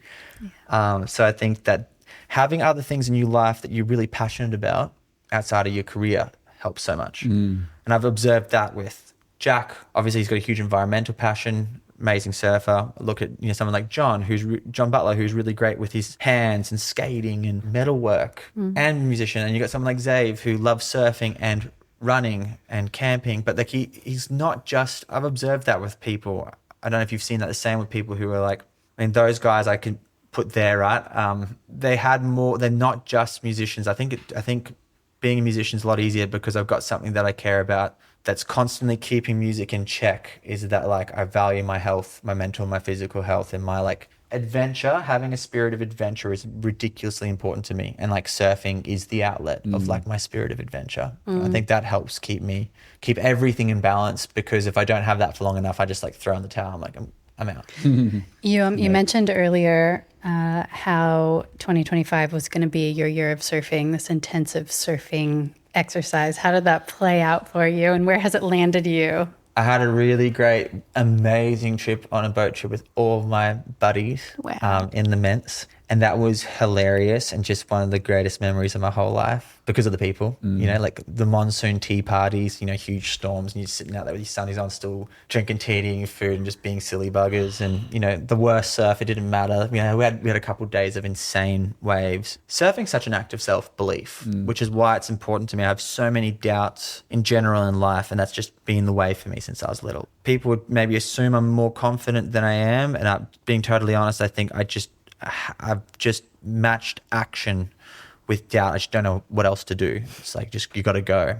But surfing continues to be a place that challenges like my self-belief. Like, what are you capable of? So the Ments was really amazing. I went to the Ments twice last year, which is crazy, and had one really great trip and one really awful trip that was just totally layered with bullshit. Not because of anyone else around me. Everyone else was mellow. It's just that I had my own idea about needing to shred, you know, and, you know, like I wanted to shred and I wanted to be 20% better, you know, or something, you know, like this idea, and the camera thing. And there's like an element of... Were you being photoed? Photoed, yeah. Fuck that shit, man. You know? Keep it at arm's length. Says the guy. I know. So I have some authority. I have some inside authority on this. Keep it at arm's length, man. It never looks as good as it feels. Ever. Like, ever. Seriously. it just will never look as good as it feels. So unless, I feel like for so many of us, it's like if you came in from that surf and you're on that Indo trip and there's someone in the channel shooting stuff and they're like, oh, hey, check this out, man. And then you look, rarely, or maybe you're different, are you? Have you looked at the footage and you've gone, yeah, yes, I nailed that. I'm amazing. I feel even better now. Oh, I shredded. You know, it's the mental, and then you zoom out and then you think about the ridiculousness of being monkeys on boards surfing and having anxiety because someone graciously, who you might even like, who's an amazing human, is shooting photos, and you've got this whole like value equation of I'm wasting their time. What am I doing? Seeing someone else, I'm thinking about Dylan Wilcox, who's from the Ments. His dad's runs Kandui, and one of the best surfers you've ever seen in your whole life. Like, isn't incredible. You're like, why we even shoot? You get all this head noise. On its best day, it can be, I think, like a collaborative thing. Like, it can be making art together, or where someone's in a lineup and you manage to get that wave and you've all traveled this well. There's that positive place, but when you're like, I just had a shred mindset and it was awful and I was hating it. And I just kept getting, oh man, and the surf accidents, the most recent one that turned it around for me was like copping fins to the nose and getting 4 stitches in my nose on like a 2-foot day. Like, it's always because the small I was day. fully just like, because like, it was on and I was late and I was like rushed down to the beach and like, it's laughable, but that was like the most awesome, like not the turning point, but it was one of those moments where I was like, okay, I either need to like enjoy surfing again, or I'm going to like do something else, because this is ridiculous. Like I can't be going surfing and coming back like less. But maybe I've been able to afford that head noise because I've got music. I've got that the music place. I can always go there. But I stopped trying to shred. I've been going straight a lot more, which has been gorgeous. I'm going real straight. Love the trim. Yeah, that's it. And I just got lucky. For me, such a social person, got lucky with my buddy Zach, who said these kind of key unlocking words, and then you have one session, you just all of a sudden are like, I feel if there's anything from this year, it's been like one of the most important parts of the year was stumbling upon the thing I knew was there. Like I knew stillness amongst the chaos. That's as close as I can get, particularly the bigger waves get. Like if you can just be like still and in flow and going straight, or doing a little turn but getting barreled, like that's stillness amongst the chaos is like the highest value set that I have for like gigs. And that second gear, flow state, whatever the name you want to point the arrow towards, that feeling. But like I stumbled on it and I just like got back to enjoying surfing a bit more, and I'm like enjoying more of my sessions and more of the feelings. And I fall apart sometimes and I still want to shred. I still want to like, shred and look the part, but I've now like I've felt it because I knew it was there and I was like missing it in surfing. And so that's been like nice. And maybe that's just because of time. Maybe it's just like, maybe you don't fall into that feeling so much if you like spend 200 days a year on tour. Like you're practicing something else. So maybe I just haven't been exposed to it. Hey, I have to take this moment to have a confession that I've always wanted to make to Dave about when we first met. Please. So when I was like a young whippersnapper, the first reason I wanted to be a free surfer, even thought about the idea, was The Freeway by Barley classic. Strickland. Barley, Do you know so many people don't know that little, well, shout out to, it's Barley Strickland production, Barley Strickland, right? And we had The Freeway at home on DVD, and I didn't realize like just how impactful that was. I watched that movie on tour again and thought of like the whole music lineup in that. This is way before music. This is like 12. And went to the Noosa Festival, don't know what year it was, but a long time ago, 20 years ago. Went to the Noosa Festival and I had a chance to meet Dave because he was doing something social at the festival. I can't remember why you were there. How rare, yeah. I know, but you were there. Maybe I was playing music with Shannon and those guys. Probably. Band of freaks, Yeah, so but you were like milling about and I got to meet you and I was so nervous at the time, and I knew you were a free surfer, and I remember asking you, I was like, so like, are you in the event? And you're like, oh no, like I'm a free surfer. And I was like, oh, I know that I was just so nervous. And I just wanted to know if you were like, are we doing an exhibition or something? And I'm sure my siblings even gave me grief about it. And it's haunted me for 2 decades. So I just want to say I'm sorry. Okay, thank you. I appreciate that.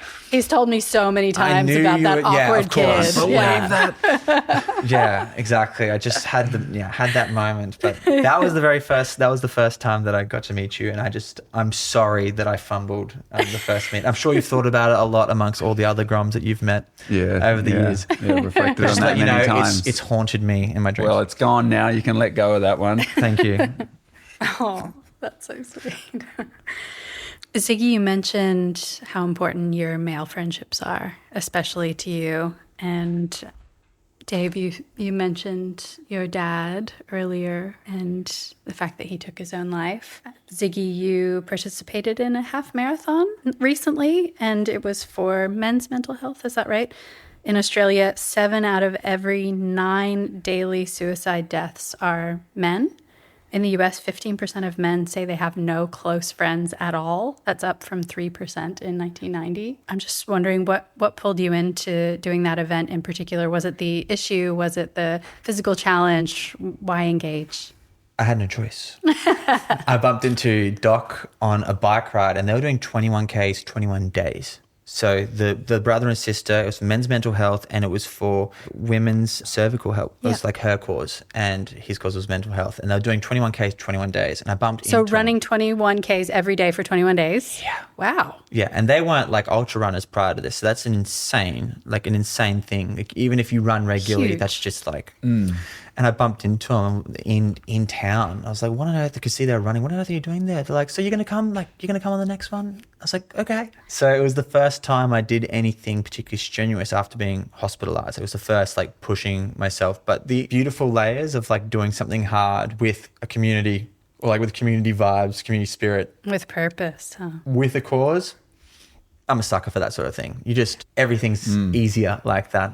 Yeah, man, what a trip to think that it's like not war. That's the biggest source, like as far as that's like, it's such a crazy statistic to wrap your head around. But I mean, if I've had my struggles, then like, and I'm surrounded by family, guys that talk about their feelings, a friend group like that, it's like, yeah. Yeah, the leading cause of death for Australian men, 15 to 44. I feel like the consumer cycle we face, for sure, I feel like it's got to be that we're participating in. And I feel like, is enough. I feel like there's a shift, even from my perspective, there's got to even be a shift in the niche of, let's say, surfing. Like, so now you could go get the best wave of your life, or someone paddles the best wave ever paddled at Chiopu, and it's old news the next day. Like, it almost doesn't matter anymore, which is almost beautiful. It's like ridiculous but crazy and beautiful, because you got to do that for your own reasons. You got to go surf the biggest wave of your life for your own reason now, not because it's going to matter to anyone. Because online now, it's almost like, I don't know, ephemeral. Yeah, exactly. Like, and that's the same with like, great. So you wrote this like breakout hit. Like, how do you feel when you're at home? Why is it the biggest leading cause now? It's got to be something to do with like lack of tenable purpose. We've never been more, we're like completely hyper pseudo connected, but like the most isolated. It's almost like the devices we have are like the most isolating things ever. And don't you feel like men are particularly susceptible to withdrawal? It seems like that, like to turning to their interior life without bouncing feelings, thoughts, stories off of each other. I don't know. I see that in a lot of the men around me, especially as they age. There's a comfortability in the numbness of being alone, that maybe women tend to behave a little bit differently than that. Yeah. Makes me think of someone like my dad being in the scenario of being, the self-sufficient male of yesteryear. So like a lot of our parents' generation, had this sort of pedestal look at being self-sufficient. It was like, you can manage your own deal. Don't be a burden on anyone. And that's passed down into our generation and younger of not being a burden. And it's like, I think a lot of blokes probably feel like the world's a hard place and everyone's doing it tough. Why add to someone else's load by offering them your load? Like going to your mates, I'm having a hard time or whatever, and you're trying to talk about it. You probably, in your internal dialogue, there's that. You know, I know that's in a few of the circles I'm in where I know that's part of the reasoning behind blokes withdrawing. Am I even a man if I have these feelings? Like, how do you feel like a man? Like, you know, like how to, like, you know, gosh, how to feel like you're not just the Peter Pan, not having like a go at Peter, just saying that. I think with my own discipline, when I started taking care of myself better, that's probably one of the few times I did feel like a man. Was actually taking care of myself more. Yeah. As far as like, that's one of the few times I felt like I was starting to grow up, and maybe it's conquering some bad habits that you have. Like, that's the time where maybe you feel like you shift out of boyhood. I think facing something where there's no tap out, I think, like, for me, wildness isn't 2 a.m. off my head. Like, respect if that's you, but for me, like, wildness is like facing something like nature, and there's no like ding ding ref steps in. Like, if there's like 8 foot of whitewash and reef, you know, you just got to figure it out. Yeah.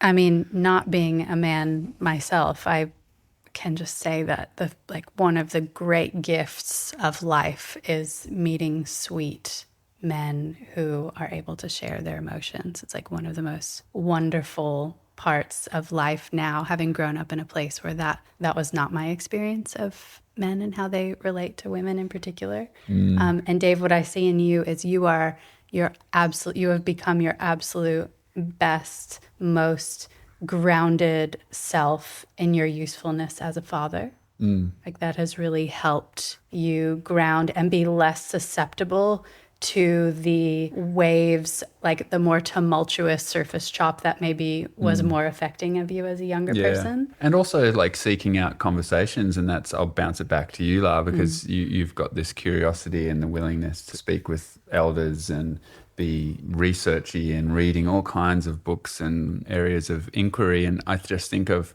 Anna Rubinstein, who we've had on the podcast. People can listen to our conversation with Dr. Anna. Having spent time with him, just that one liner that he uses all the time, the difference between being a man and a boy is that when you're a man, you know when you're acting like a boy. And I just love that.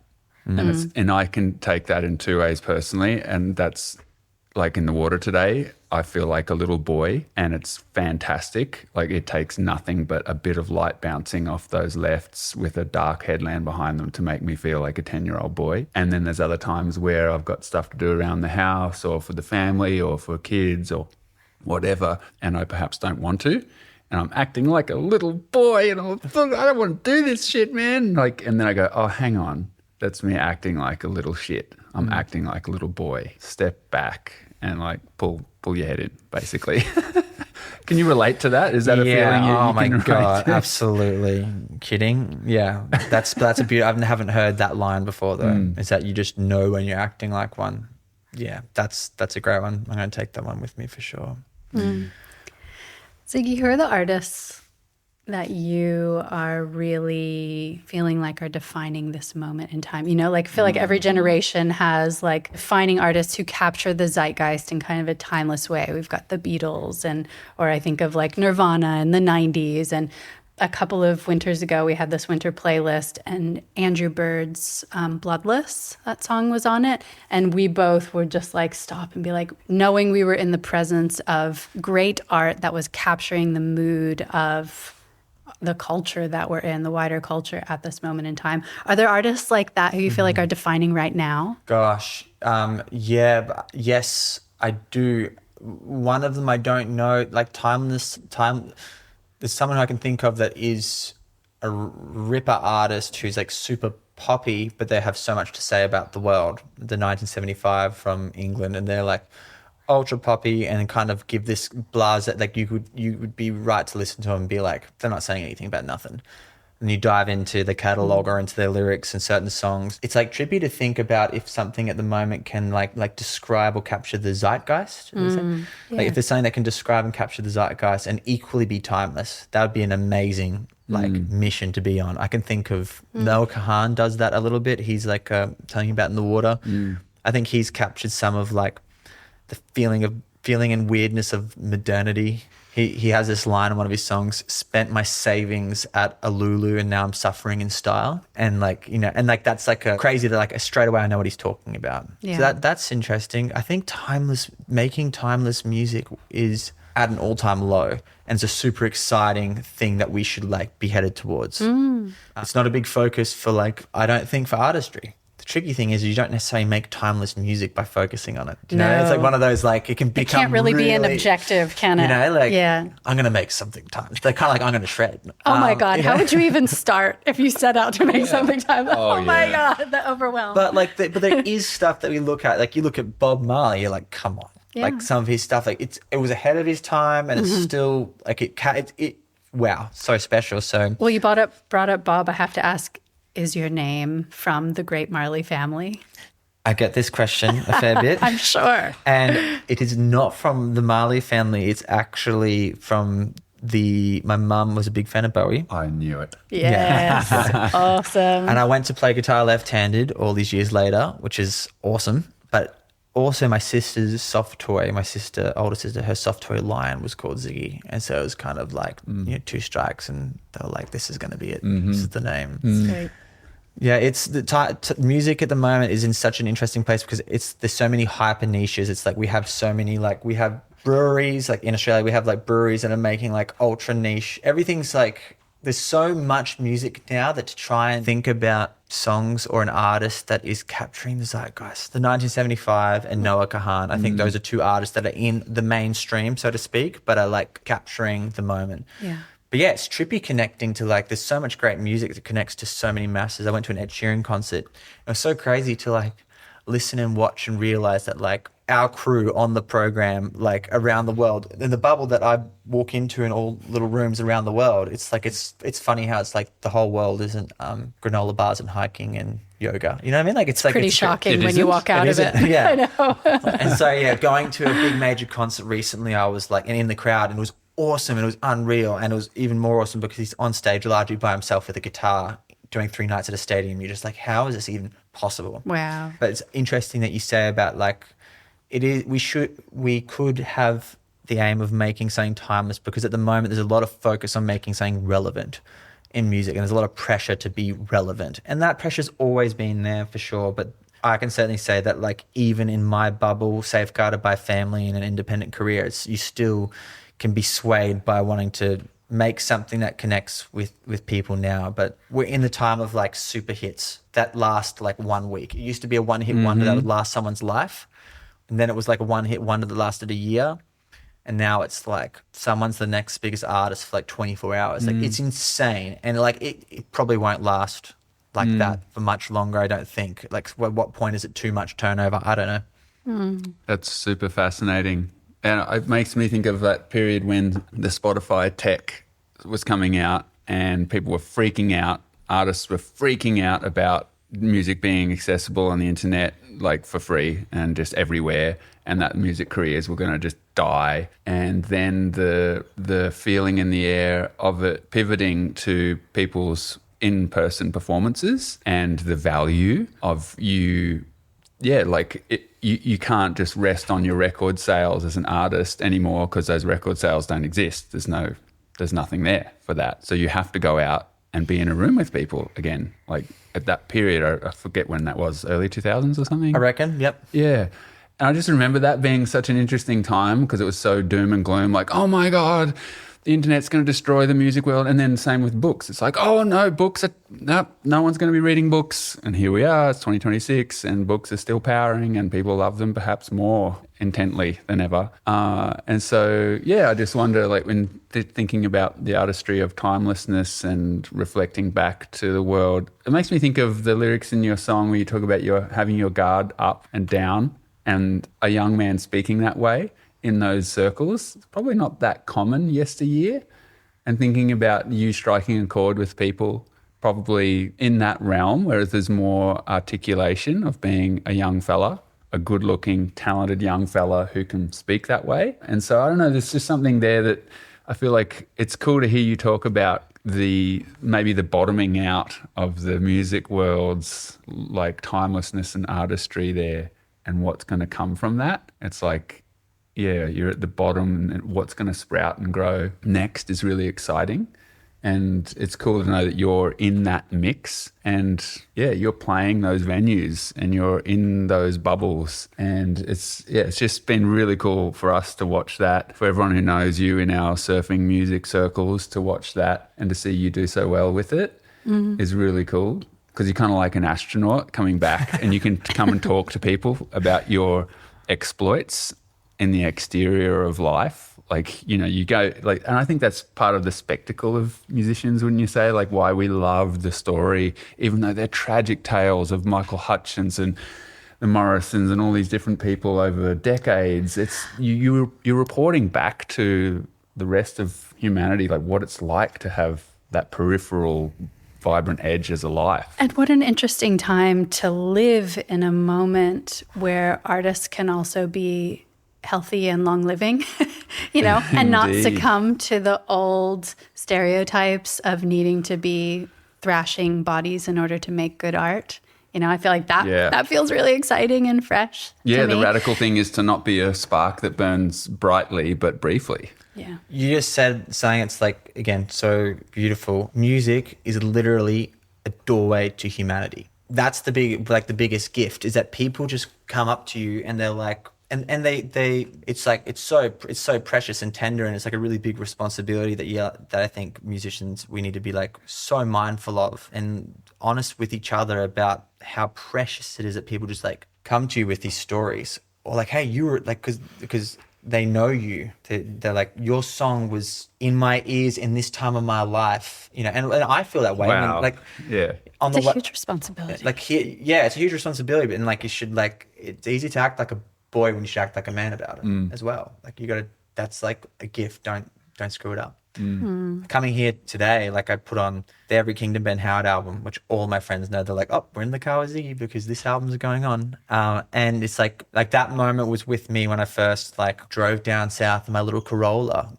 you know, and was, you know, duct taping the aux cord and playing this song on like a wintry day in the Northern Rivers and like surfing till after sunset and then rushing and setting up a gig and being like, nothing in the world could be better than what's happening right now. I am so in awe of the way that music, for me, I use music to pull me back to myself when I'm feeling far from myself. Like there are some songs that take you back to a particular time, but there are some songs that were a part of my childhood, that are still a part of my life, that make me feel like, oh yeah, this is who I am again. It's crazy. And it's kind of why I've been thinking about just reflecting on music, knowing we were going to chat with you, Ziggy, how I often have the house quiet because I feel like music is so powerful. Sometimes it strong arms my emotions. It's like it pulls me into feeling a way that I don't actually feel, but it's like pulling me in this other direction. So I often have the house just bird song. Yeah. Yeah. Ziggy, I wanted to ask you about the new decade that you've entered fairly recently, being in your 30s. Van life was a huge part of your early career, and movement and freedom were a big part of that early life too. Maybe they still are, but I wanted to ask you about this new decade and if it feels different. For me, my 30s definitely brought a personal biological change that made me make very different decisions in my life and my career. And I was wondering if that's feeling similar for you or different. Oh, for sure. I absolutely appreciate the groundedness of a home now more than ever. Yeah. Like I used to be happy to come back and like just be vanning, like finish touring, but like absolutely not. No way.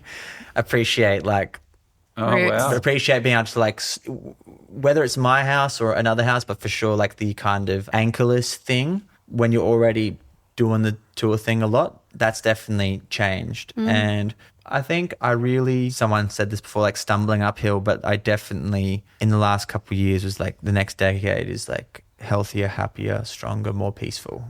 That's my like deepest desires for the next decade. It's like look back at 40 and be like, can't even believe I thought that this was how hard I could shred. No, I can't even believe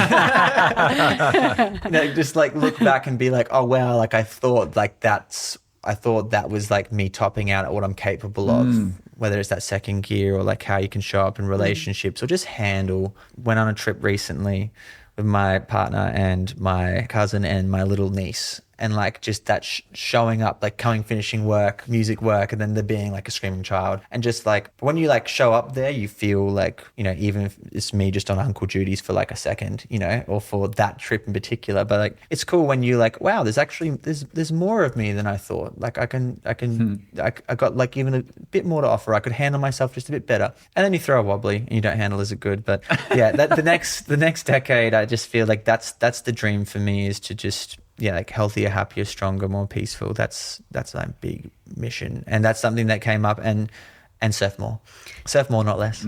Awesome. I want to read a quote to you. Quote, "You will begin to touch heaven, Jonathan, in the moment that you touch perfect speed. And that isn't flying 1,000 miles an hour or 1,000,000 or flying at the speed of light, because any number is a limit. And perfection doesn't have limits. Perfect speed, my son, is being there." We've talked about how freedom has, you know, been a recurring theme in your life. I wanted to ask you about success. What does that word mean to you now? Success is just knowing you gave it your all, not in the self-sacrificing way, but just you prepared to the utmost of your ability, try to show up in all the ways you knew how. And when you get to stage, whether there's 100 people there or 10 people there or 10,000 people there, you're just there and you're mindful and you're in the moment with people and you try and give yourself. That's when I feel successful. It's when I've like just done everything in my preparation that I can to be there. That's what real success feels like for me. See, I feel like keeping my guard up because you let me down. But you can't blame that I wasn't always around. See, I keep my guard up because you were the one to run away. You see, I feel like keeping my guard up because you let me down. No, but you can't blame that I wasn't always around. See, I keep my guard up because you were the one to run away. Yeah, you were the one to run away.